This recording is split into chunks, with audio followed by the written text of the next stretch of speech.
Hello, everybody. Welcome to the AP Lit Review. I'm Susan Barber from Atlanta, Georgia. Look who's hanging out with us today. Bear in his usual spot. He is ready to talk thesis statements with us today. We're really excited that you're with us. I want to say hi to Miss Hollings' class from Mallard Creek High School in Charlotte, North Carolina. They've been tuning in every day. So that's awesome. I know a lot of y'all have. And also, oh my goodness, Mr. Escobar and I got an email from a student in Miss Baker's class at Dublin Jerome High School, and someone in her class had actually created a meme of us, and it was really funny. And so shout out to them as well. And the student also used the correct possessive plural apostrophe. I was just like blown away in the title of the email. So, but let me say this just before we get started. I wrote all of my seniors a letter last night, and just thinking about all of y'all who are showing up daily for this work. We are so proud of you, and your teachers, they are so proud of you. And honestly, this goes way beyond the AP exam. I know you're dropping in and, getting information of how you can do well on the exam, but what this is showing all of us right now is your character.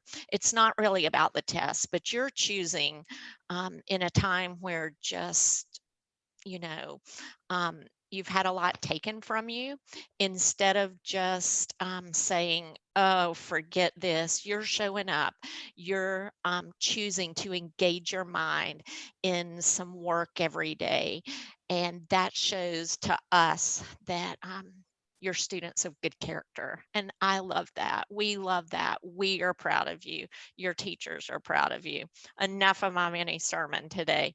Mr. Escobar, how you doing? I'm doing great. I'm doing great. And I also want to address an email that I received. We received an email from Miss Sandusky, and she asked an interesting question. One of the things, and this is going to segue into my next point. One of the things that Miss Barber and I have to do now is understand that there's an immediate need, right? We have to take this AP exam in 17 school days or something like that, Miss Barber. Um, 17, the chain's getting shorter. There you go.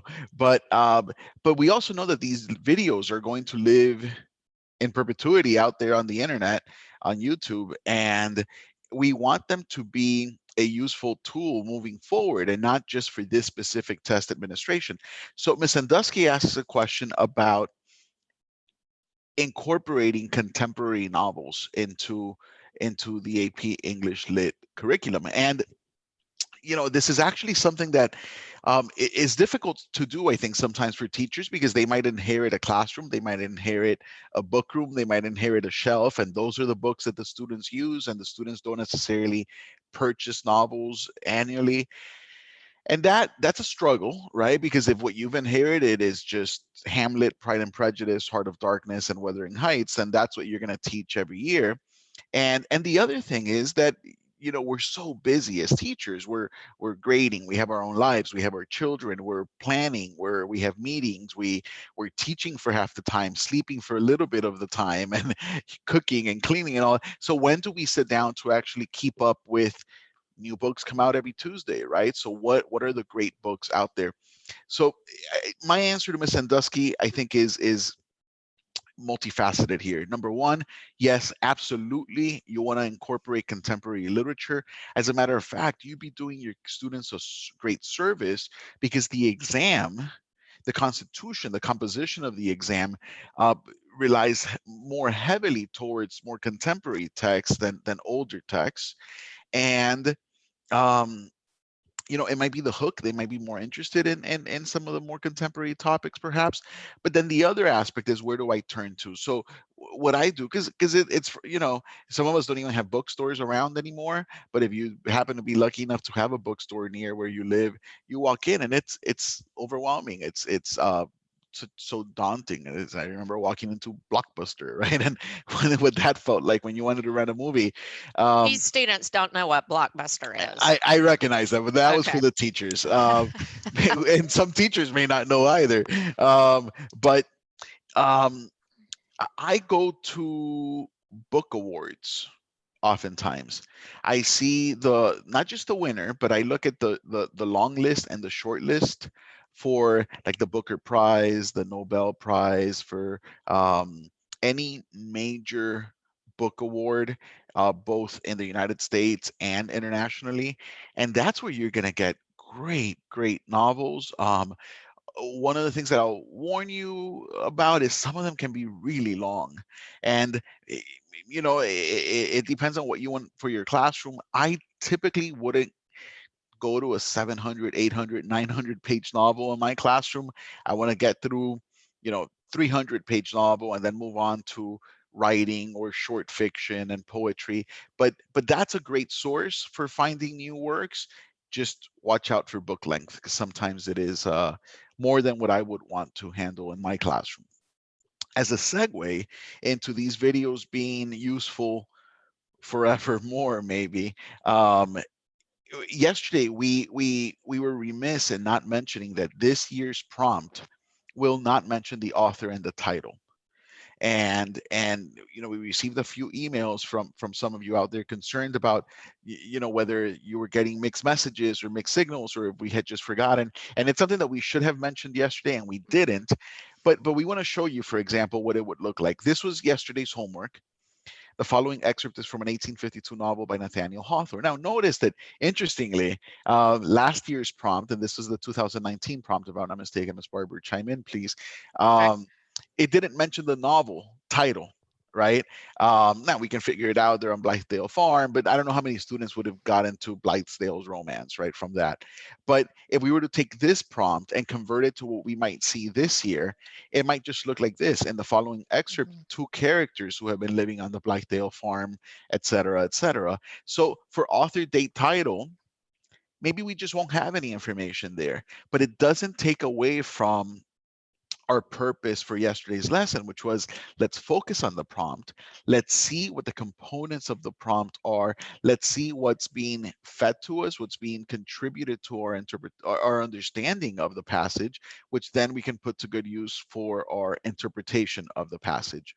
So we wanted to clarify that, make sure that we understand that this year the author and the title will not be given, but that doesn't mean that we don't just just breeze on by the prompt and not try to extrapolate all the other richness that's going to be included. Right. You'll just have one, you just won't have that information. It's one less thing for you to be concerned about, but you will still have the other parts of the prompt. So when we look at this 2018 prompt and we think about, like, what is the context? And we ask you to look at this. What is the context given here? And here we learn that two characters have been living on the Blythedale farm, a community designed to promote an ideal of equality achieved through communal rural living, and they're about to part ways. So again, this information is not only, I think it's probably more helpful in our reading of the passage. It can help us as we write, but this really gives us some background information as we go into reading the passage. And then what's also, of course, going to be on the prompt is your task. And what is your task in this prompt? Analyze how the author uses literary elements and techniques to portray the narrator's complex attitude toward Zenobia. So, the writing task, what are the literary elements and techniques used? Two, and this is the big thing, this is the big picture thing that we want to be sure to address in the thesis, and that's exactly what we're talking about today. What is the narrator's complex attitude toward Zenobia?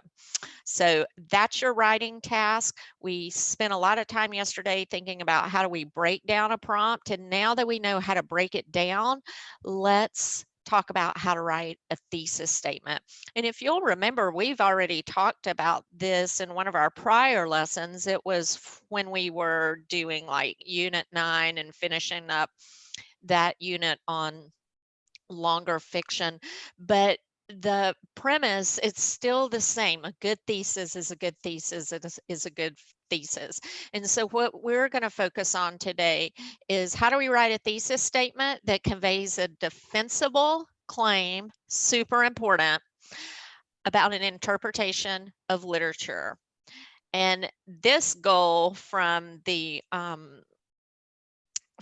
CED, from the course description, says that may establish a line of reasoning. Absolutely. We don't want you writing a thesis that just barely gets by. It still gets the thesis point.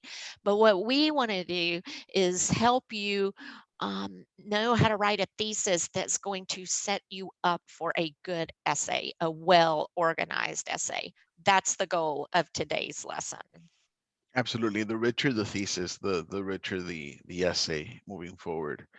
So let's look at this. Let's remind ourselves that thesis is an entire row in the rubric now, and you will either get 0 points or 1 point. And I want to make this very, very clear to echo what Ms. Barbara was saying. I don't think it's a great challenge to earn this point. But the path of least resistance is not our goal, because if your essay barely gets that single point, then I think you're going to have a hard time earning points in the second row. You're not going to be able to reach any sort of complexity, great commentary. Like you said, the line of reasoning may not be there. And I don't know that you're going to be able to get the third row of sophistication if your thesis, if your thinking or your interpretation of the text is that simple, right? So we're going to look at different levels of what constitutes an appropriate thesis, what constitutes a good thesis, and what might be a thesis that could set you up for a better essay. Let's remember that we have to answer the prompt. It has to be defensible. So it can't be something obvious. It can't be Darth Vader wears black, right? Like that's Right. not there's nothing to defend there. We look at the picture, we understand, and we move forward. And it has to include an interpretation of the work. So not a summary, but this is where you and the work meet and a new understanding emerges. You have to bring something to the table. Right. It needs to have some original insight, your ideas as you read the passage. I'm sorry. We're No, getting to that, no, right? absolutely no. But you know, I think it bears repeating, and we have to stress the point. If I'm talking to my specific students, I'm not worried that they won't earn the point on this row, but I am worried that if they don't develop a sophisticated thesis, they're Mhm. going to be hurting themselves for rows 2 and 3. And so I think it's pivotal. We can't see it as, oh, that's the easy row, we move on. Mhm. No, no, no. I think your thesis determines what the rest of your essay looks like. And that's why it's important to build as complex and as nuanced a thesis as possible. It still has to be clear. It still has to hit the main points, but it should not be simple if we could avoid it. And we go back to the brownie Oh man, image I'm that we hungry. saw. Yes, that does look good. um so the thesis on the left would be a thesis that answers the question, and there's nothing wrong with that per se, but it's not impressing anyone, and it's not going to lead to a sophisticated culinary experience, right? Once you make it a la mode, you add the little what do you call those? I forgot the I don't know, but for some reason we had the it's not a biscotti, but but, I don't know, some little round cookie, and we never have these around the house, but they're in my house for some reason. I don't know, and I had 3 of these for breakfast yesterday. Confession time. That's great. That caramel does look good, though. The idea is that this richness is what we're looking for, because it's going to lead to a sophisticated essay. So let's see Right. how we build that. Both of these are brownies. They are both brownies. They'll earn But the point, right? exactly. But we want the extra brownie, the Yeah. jacked up brownie. That's what we're going for. Yeah, absolutely. So let's remind ourselves of what the stable prompt will normally look like. And As we stated this year, we won't get the text and the author, but listen, folks, we still have to know what the stable prompt looks like, okay? And also, this will serve you well in college, because when you are doing your college writing, you are going to be writing thesis statements, and you will need to reference the author and reference the title and use those Absolutely. citations appropriately. Right. We can't just teach to the test without reminding you of, you know, what you will normally experience, which is you're going to have the book in front of you. You're going to know who the author is and what the title is. So if we take this and let's say we're going to deviate for 1 second, and we've tried not to do this, but it's difficult sometimes because we haven't read the same things. So let's go to Cinderella for just 1 second, right? And we're going to pretend that Cinderella is written somehow by Walt Disney, and that it is simultaneously a film and a book. And you know, we get the fact that we're taking some liberties here. We just want to see what the stable prompt could look like. The following excerpt is from Walt Disney's 1950 film Cinderella. In this passage, Cinderella's gown is destroyed by her stepsisters before she attends a royal ball. Read the passage carefully. Then, in a well-written essay, analyze how Walt Disney uses literary elements and techniques to convey a complex characterization of Cinderella. So this is what we might experience typically on the AP exam from now on. This year, it'll look a little different because we're not going to get the author and the title. So it might be in the following excerpt, Cinderella's gown is destroyed by her stepsisters, so on and so forth. So the only thing that we have really lost is title and author, but the context is the same and our task remains the same. So if we're going to develop a thesis here, we really want to focus on the task. Analyze how the author uses literary elements and techniques to convey a complex characterization of Cinderella. This complex characterization of Cinderella, that is the main part of the task. That is really what we want to focus on as we develop our thesis. So let's look at this thesis. And Ms. Barber, maybe you can be my teacher, and I'm gonna turn this thesis into you, okay? Okay. In the So, excerpt, Cinderella's gown is destroyed by her stepsisters. This takes place just before Cinderella goes to the ball. Each of her stepsisters rips a different part of her dress, thereby destroying it completely. Mic drop. I'm very proud of this thesis. Give me my A, please. that's not quite how it works in my class. So let's see.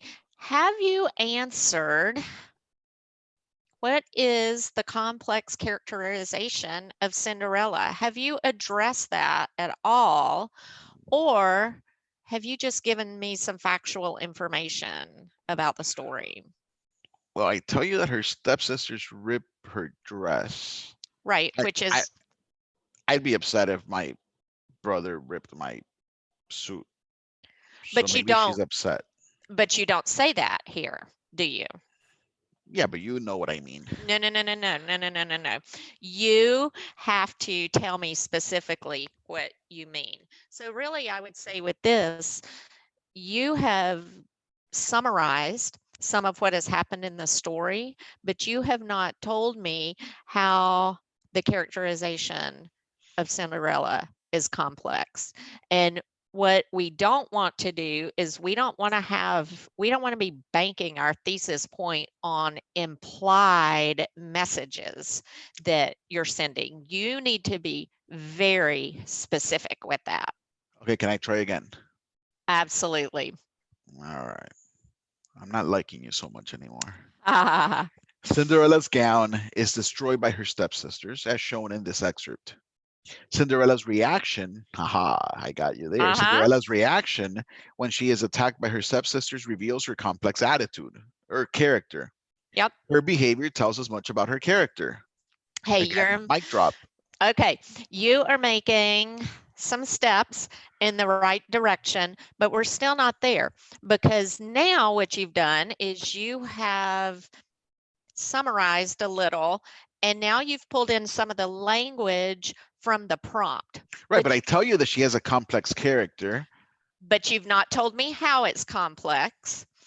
And you say that her behavior tells us much about her character, but you've not at all identified behavior, described that behavior. So you have brought in some language from the prompt, but we still have to, you have to have some original insight in this. You can't just repeat the prompt back. Okay, so I got to answer something. Yes, I mean, you've said she has that, when she's attacked, it reveals her complex character. Mm-hmm. How would you describe that? How would you, All right, I what think I can. makes her character complex?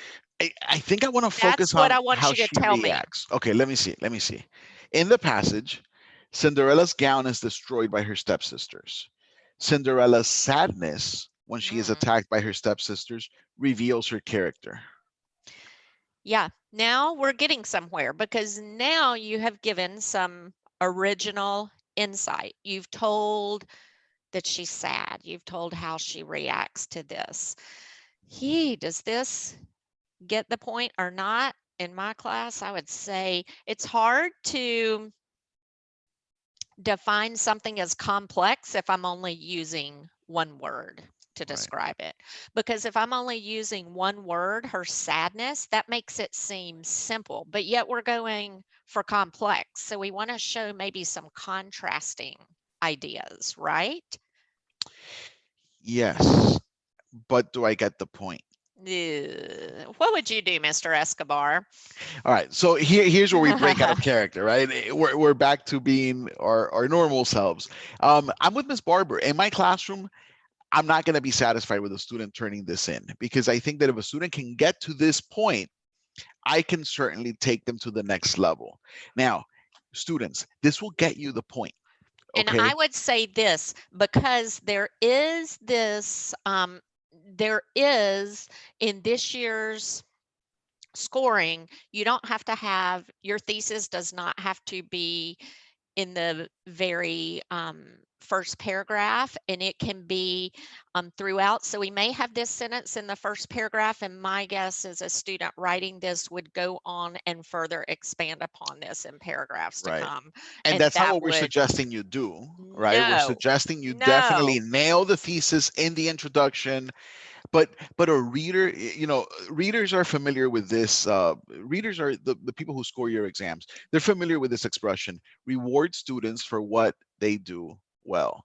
And the mhm, idea here is, if a student can get to sadness, mhm. surely when they write that essay, they might expand on that sadness, and that sadness might lead them to other um, Yes, reactions or aspects of her characterization. At that point, the thesis will be more developed. So if you're going to be a purist for the prompt, this will get you the point. This will get you the point in conjunction with probably other thesis-like statements that will be yes, sprinkled throughout the essay. However, the complexity is not there, so you might be just hurting yourself a bit in that middle row, and right. It you does haven't not shown set great you, sophistication right. for the last row. And it does not set you up to write a good essay. And that's what we want to do. So, Mr. Escobar, let's try again. Oh Lord. All right, how about this? Cinderella's restraint, despite her stepsister's aggression, denotes not only her hopelessness, but also her unwavering adherence to the social hierarchy that has been imposed upon her. Help me evaluate that thesis. How? So I like this because it's defensible, right? I mean, you are proving you have original insight here, and you're going to spend the rest of your essay defending these thoughts. She's resistant, but despite her stepsister's aggression, and I think that shows some of the complexity, denotes not only her hopelessness, this again shows complexity, her hopelessness, but also her unwavering adherence to social hierarchy that's been imposed upon her. So we see this tension here that sets up complexity. It's not described in one word. And we address a bigger idea, um, a controlling idea, a central idea. And so we're not waiting to the very end of the essay to say this, your big ta-da moment. We're going to say this up front and then spend the rest of the essay giving examples of this. So I love this thesis. And the idea is that you're going to get your claims for your topic sentences. You're going to get your topic sentences from your thesis statement. You have to prove the extent to which she has shown restraint, perhaps develop the nature of the aggression. Is it purely physical Mm-hmm. aggression? Is it emotional, psychological aggression?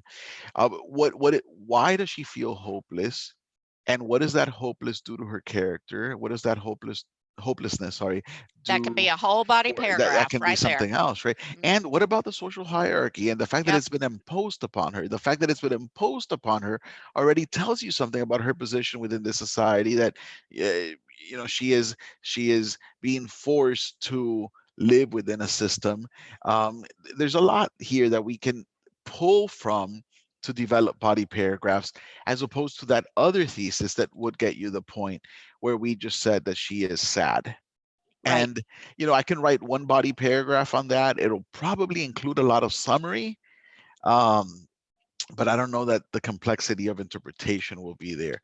So Right. this is what we mean by a thesis that does a lot more than just provide the answer. It sets up what your body paragraphs will be about. It's already, you focus. I don't know if you did it deliberately, but when you read this, you really focused on the, what do you call it, correlative conjunction there, right? The not only, Right. because Because you're that's showing a, showing contrast and that's going to show complexity. And I guarantee you, we don't know this year's prompt, but I guarantee you, you're going to have to be dealing with, I mean, it is going to be complex what you're asked to yeah. unpack. So when we can set up these contradiction, these contrasts, and start looking at that, when you set that up in your thesis, boom, you're ready to go. And I think you're hitting row C there. Correct me if I'm wrong, right?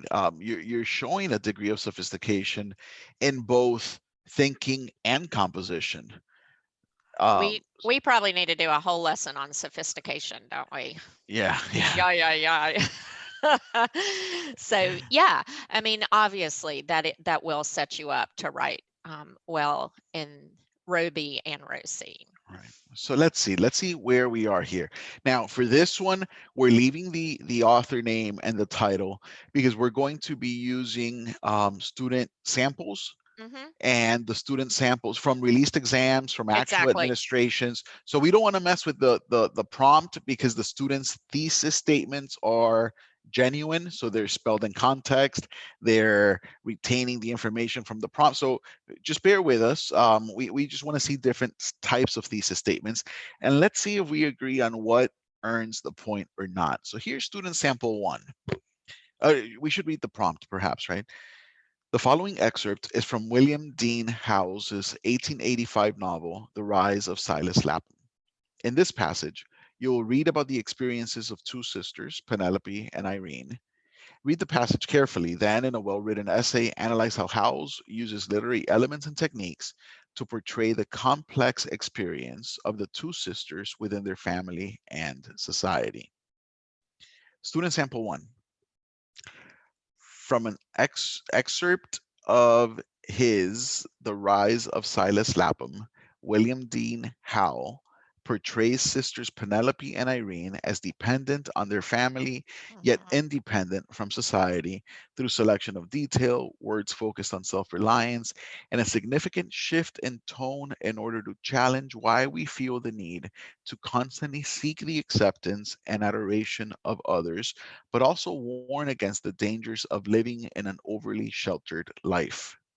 Perfect. So we have the dependent yet independent, so we show some contrast there. What is the complex experience of the two sisters? That sets you up nicely to explore that. And then And they um, constantly seek the acceptance and yeah, adoration then of we go to this big others. picture, this controlling idea. Perfect. Now, I know what some students might be thinking, and perhaps what some teachers might be thinking.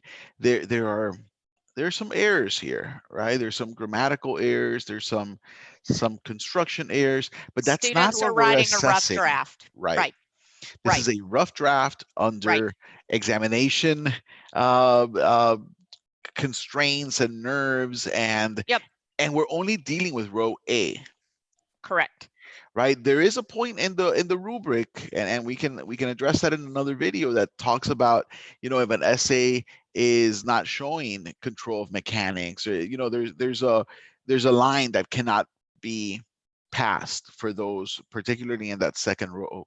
But But but this here we're does looking not, at thesis. This is right. perfect, And it right? does not interfere with our reading and right. Right. We're able to. So we give this the point. Yep. Student sample 2. From the beginning of the excerpt, The Rise of Silas Lapham, William Dean Howe depicts the way of lives of two sisters, Penelope and Irene.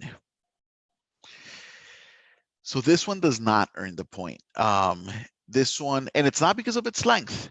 Really, this student is probably one word away from earning the point, but depicts the way of lives of the two sisters. No original insight. Right. If this student would have given us an adjective describing the depiction of their lives, Yep. how do they No live insight. within society, Mhm. right? William Dean Howell depicts let's say the anguished way of lives of the two sisters. You know what? You would earn the point. Again, maybe Still it's wouldn't not as advise it. complex, right? Absolutely, it's not complex. How many body paragraphs can you pull from that? You might be putting yourself in a corner there, but you would earn the point. So I want you students out there to realize the fine difference between earning the point and not earning the point. But then within the world of the thesis statements that do earn the point, there's a whole spectrum of complexity, and we're going to try to aim for the most complex along that spectrum. Yep. And I would just say, for everybody watching this, I think it is far less about earning the point and setting yourself up for good writing. If you set yourself up to write a good essay, you're going to get that point. Absolutely, 100%. Student sample 3, this excerpt from The Rise of Silas Lapham discusses the lavish yet helpless lives of sister Irene and Penelope in a satirical way, in an attempt to explain the seemingly selfish lives of Laphams because they did not know how to do otherwise. Author William Dean Howes highlights the clueless and unaware sisters through detailed examples and a satirical tone. Again, there may be lapses in grammar or spelling, but that's not what I'm focusing on here. I'm focusing on the answer. Do we get a sense for who these sisters are and how they function within society and what their experiences within that society might be? And the answer is yes. Yep. So this sample gets the point. I think you should take a picture of this, maybe take a picture of that thesis statement and figure out where, what's your goal, right? Where are you along the spectrum of thesis statements? If you have access to 2 or 3 of your essays, look at the thesis statements you have written and where along this spectrum do you fall, and what do you need to do to move the next step, right? Is it include another adjective? Is it build some sort of dependent clause about society, maybe, where you Show some provide a bigger contrasting, context? show Yeah, contrasting ideas that help you dive into the complexity. perfect. So today we talked about developing a thesis, not only just, not just to get that thesis point, but we want you to develop a thesis that sets you up to write a good essay.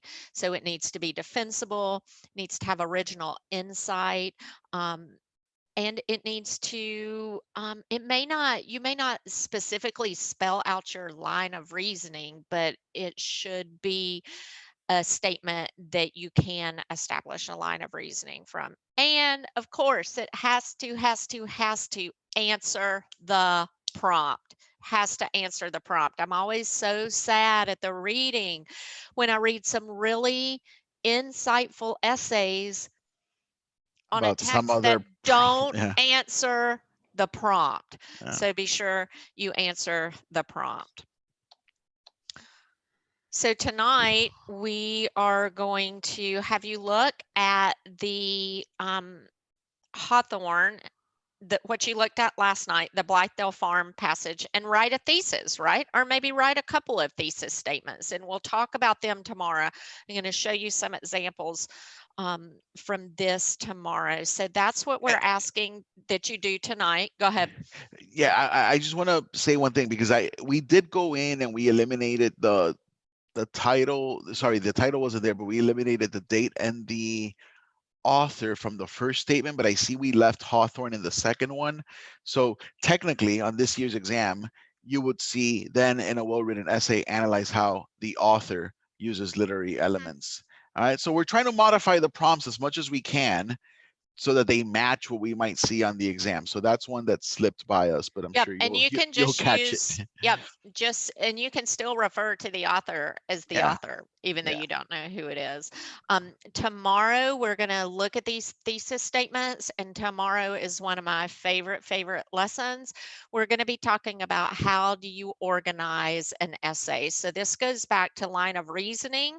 We'll take that thesis statement and we'll figure out the best way to organize an essay, establish a line of reasoning. And there's the passage, because you will need the passage. So take a picture of it so you have it on your device, and then you can write the thesis statement. And we'll see you here tomorrow. Take care, everyone. Make sure that you reach out for a friend if they're having device or connectivity issues. And we will see you tomorrow. Goodbye. So signing out from Atlanta. Y'all have a great day. See you tomorrow.